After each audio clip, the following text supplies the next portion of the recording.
can't seem to wrap my head around the fact that my swim coach, a 55-year-old male, thought it was okay to sexually abuse me, a young high school teenager. Only on News 5, a sexual abuse survivor speaks out.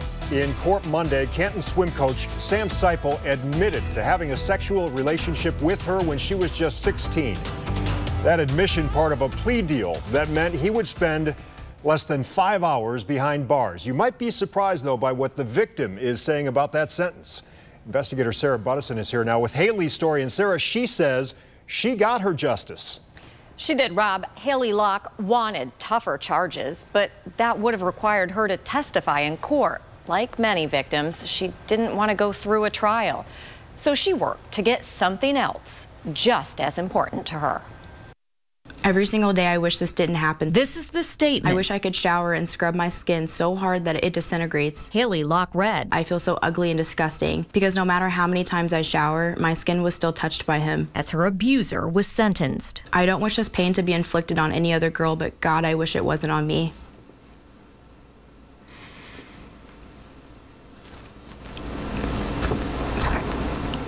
Sam Seipel was her swim coach. They're kind of like a second parent figure. Starting when she was just 16, he began a sexual relationship with her.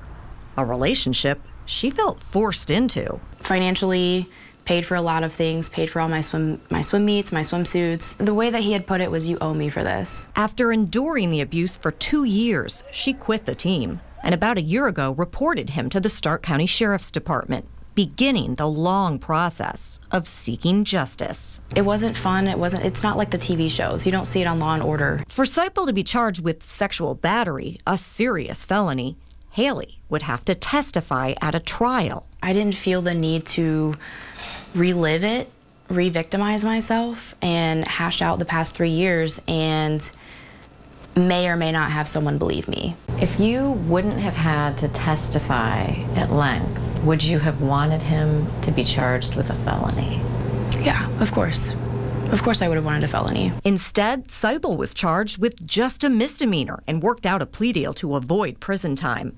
He only spent 4.5 hours in jail Monday because the judge wanted him to feel what it was like behind bars. That was brought up super last minute, and that was an extra woohoo, you know? I was like, okay. Because included in his deal was something Haley wanted.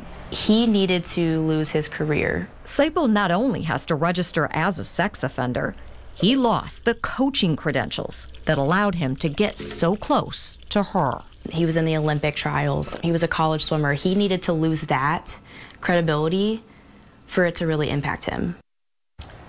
So you may be wondering, why couldn't Seipel be prosecuted for more serious charges without Haley's testimony? In our legal system, the accused have a right to face their accusers in court, making it difficult to prosecute sexual abusers and rapists whose victims often don't want to relive every detail in front of a room full of strangers. On your side, I'm investigator Sarah Buttison, News 5.